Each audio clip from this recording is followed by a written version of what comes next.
No, it's okay. Did Matt, my talk of penis offend you? Matt. Paul. Matt. Joe. Matt. Paul. Jeff. Matt. Paul. Joe. Jack, you know, very I think confused this about is the this. first time we've seen each other. Yes. This week, at least. It's like looking into Second a time this week, mirror. actually. Second And on time. that note, Oh, yeah.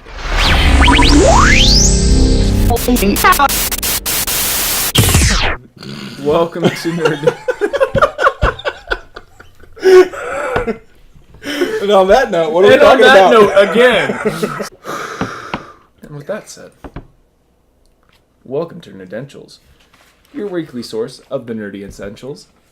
We have 4 people here, so I'm going to have to point a lot more. I am Jeff. This is... Paul. That is... Matt. And this is... Joe. And I am Jeff. Again.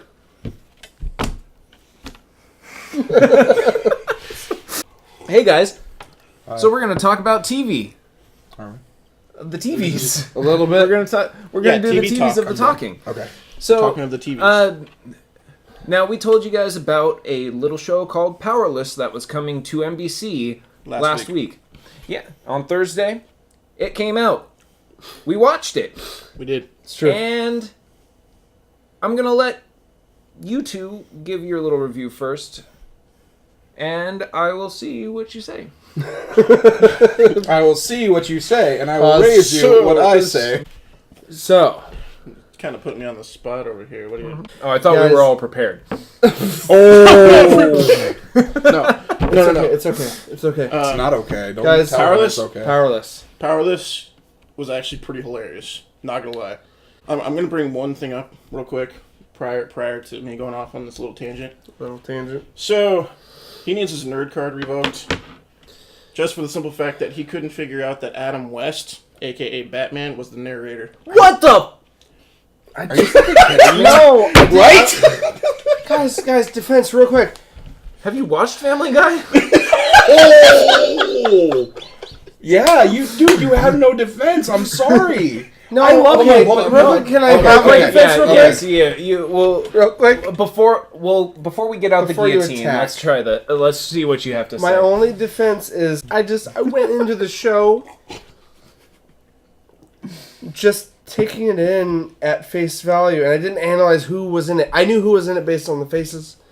And then when he started watching it after me, and just to revoke, just to give me a few more points back, this guy was watching it 10 minutes before we started recording. Okay. Ooh, shots fired! Okay, so Wow. He's like, if I'm going down, I'm thinking everyone hates me.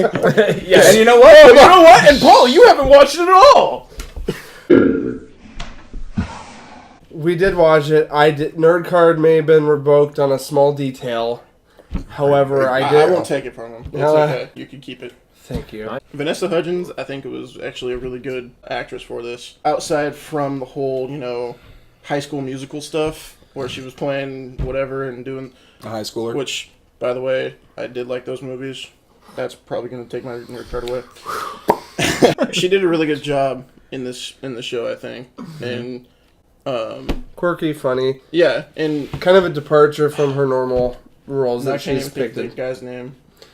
Danny Putty, Alan Tudyk. Yeah. Alan Tudyk? Alan Tudyk. Okay. I love him.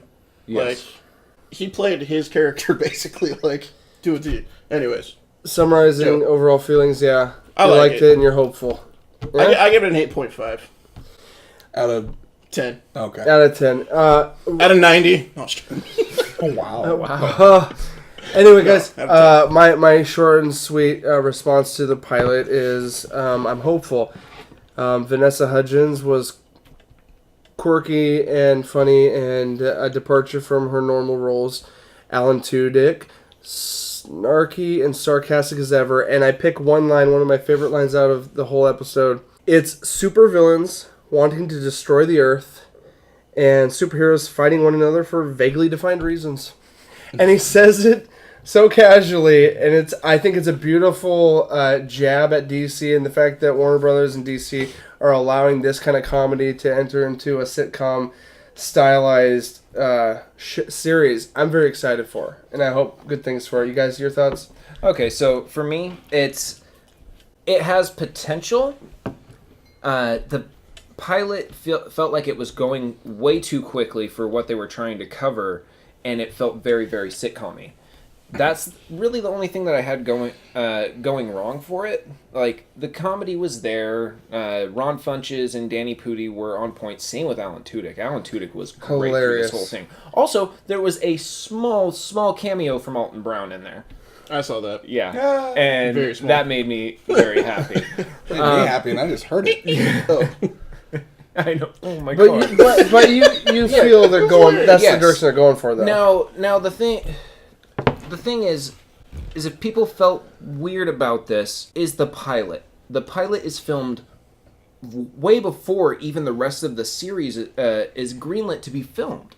So this pilot was just to give you a little flavor. Wait until episode 2 before you really make a judgment, because that's how the rest of the season is going to be. Sure, there was some corniness to it, but it also shows that NBC has a lot of faith in the show, because they're putting it at the 8:30 time slot, which is prime, and they're leading it at... It is prime time. And it's leading off of Superstore, which was a real come-from-behind hit for NBC, and if you haven't seen it, please do, because Superstore is absolutely hilarious, and it's also, they got that Thursday night time slot, so that really shows that NBC... That's the cusp of the weekend. That is, especially for, like, NBC, because ever since they did must-see TV back in the 90s... Thursdays have always been their prime comedy slot. You think of shows like The Office, Parks and Rec, and then less successful ones, even like Outsourced, and that's the one that comes to mind. They have faith in these shows, so they put it on their Thursday time slot. And Powerless is getting nice reviews. AV Club posted it at a B+. Hopeful for that network. The cast is in love with what they're doing, so there's a lot of energy from the cast. Ron Funches is very active on Instagram and Twitter with it. You can see it. Yeah. He is. We also want to give a quick shout out to Santa Clarita Diet, which is a new Netflix original that came out last week on Friday. I know I really like this. I have only watched 4 episodes of it, and it's great. It has that Weeds type of vibe to it, like where it's kind of making fun of suburban life. I totally see that, actually. Yeah. Now that I think about that, you throw that in my mind. Yeah, absolutely. It follows a family of realtors.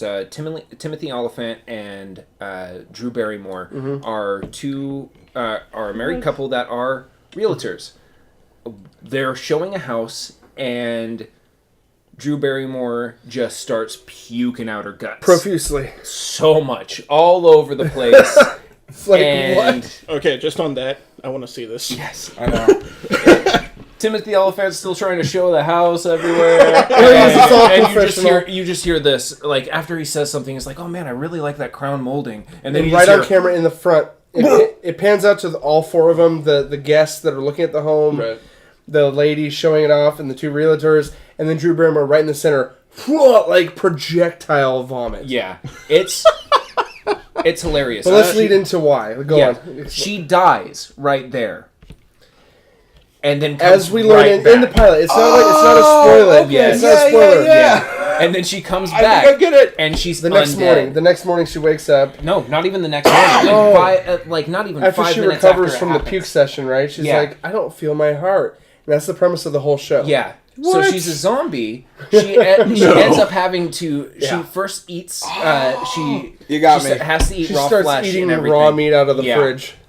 You got me. It is. You got great. me. I'm in. If you like Weeds, if you like that kind of satire and everything, you will love this show. And I like that's Weeds. all I like have Weeds to say. A lot. Yeah. I was laughing Weeds. No less than every 2 minutes. It was just like, oh, like that. Like that was my reaction throughout the show. And Timothy Oliphant, I love the guy in action movies, but this is the first time I've seen him in comedy.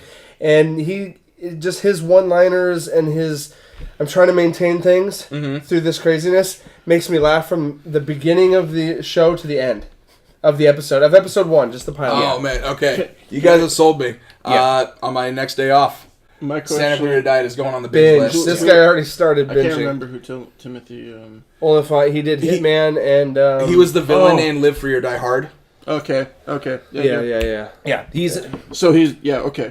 Wow. It's really funny. Yeah. Comedy. And then since it's TV, he was the main character in Justified. Yeah. FX is Justified. Okay. Actually, since you bring up TV, I want to bring up something. What about it? So Interesting. there Just is TV talk. Yeah, this is a huge fad that's going on right now that I've noticed, and it's film to TV.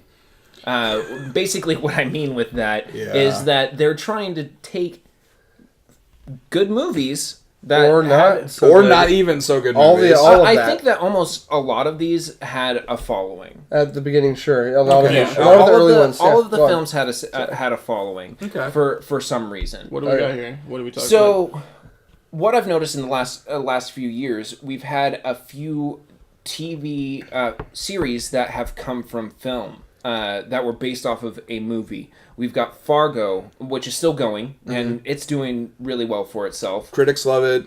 It always gets nominated around awards season. It's on FX. Yeah, and then we have Westworld, which is also doing really well. HBO. Which, by the way, go see that. Yes. If you haven't, oh my gosh. And then we've got Ash versus the Evil Dead, which is on Stars. So Ash versus the Evil Dead, and those ones are ones that are pretty successful. Then we've had some pretty unsuccessful ones that have happened. We've got Limitless, Minority Report, Lethal Weapon, and Rush Hour. It's okay. Actually, I think Lethal Weapon is actually still doing pretty well, and I've heard positive fan buzz. I'm a huge Lethal Weapon movie buff. Rush Hour can go away. Limitless, I think, should have kept going. It even has freaking Bradley Cooper in the TV show. Interesting. I didn't know that. And he was an executive producer. But is he reoccurring? Because he's reoccurring. Oh, he's really? the mayor. Okay. Of New York. That's shocking because he's the same character. And he's running for. He's taking the character from the movie and he's going for president. That makes sense. Oh, okay. Now I kind of wish I'd watched it. Yeah. Paul. Okay. Oh my gosh. Matthew. It is shocking. I'm surprised. I didn't know he was in it more. Yeah, especially that's really interesting. Well, let's come back to that. And he also directed like 3 of the episodes himself. Okay, let's come back to that. We'll talk come about back to Limitless that. later. Okay, I'm sorry. Now, so those are the ones that have already come and gone, or are still around. But there are more coming down the pipeline right now. We've got some action ones. A lot. There's a lot coming. Really? Yeah. A lot. So we've got some action for you. Okay. Yeah. You say that now. So we've got Rambo, Taken, and Training Day for those action buffs. Series. For sci-fi buffs, we've got Metropolis, we've got The Last Starfighter, and we've got Galaxy Quest. For crime dramas, we've got Departed and Snatch. And then there's even more. Like that is just like That's the the tip surface. of the iceberg. Resident Evil. We've got Big. We've got The Truman Show. We've got. Hold up. I'm not done yet. Let's finish. He needs a moment to breathe. Okay. We've got The Notebook. We've got Friday the 13th. We've got Snowpiercer, Tremors, The Warriors. Hey, Chris, how you doing? Mr. Two Wolves from Geekologist Radio. See on that fire? I know that. He'll watch that a lot. Mountain Blade. And then we've also got like The Lost Boys. Like that is still tip of the iceberg. We're like only a foot underneath the water with this. There's currently like 40-something in development TV shows based off of film properties. Hold on. Over 40, Matthew. Hold on. He's got to breathe for a minute. I can smell an iceberg from a mile away. Yeah. Sure you can. Sorry. Titanic. Now, really, the only question that I have for this is: do you think that TV series should be made out from movies? Mm-hmm. If not, or if so, just yell at us and we'll look at them. We'll talk a little bit about your guys' thoughts. Yeah. Don't forget to rub on that subscribe button. Do it. It's actually over here. Oh, it's over behind me. Just rub on it. Just rub everywhere. Just rub on the screen until you hit that subscribe button. Until you are subscribed. Oh, I'm subscribed. I'm subscribed. Yes. subscribe so hard. Can you double subscribe? If You subscribe twice in one night? If you guys got a second account, hit subscribe again. Yeah, there we There you go. go. Yeah, and I think that's really going to be our show, guys. We love you. We love adore your you. faces. I would kiss you, but you are far away. I don't know exactly where you are. I'll keep them off, you guys. Don't worry. I know that we have like one person from England that watches. Oh. We got some New Zealanders too out there That's somewhere. So on that note, guys, should we send it off with a little bit of? I think we should. Yeah. With So, a little bit of classic. We're gonna as always, see you on the other side. Number 1. Or 2. That's the only musical that I liked. Sorry. Okay, let's. we're- We are so sidetracked. I'm cutting out 90% of what we just said. Come on. Wow, Mr. Editor, throwing in his editor card. No. I'm cutting out all of this. You know what? You don't agree with me. No. We're still right here. Power. I know. I'm saying, Not before real low quick, power. real quick.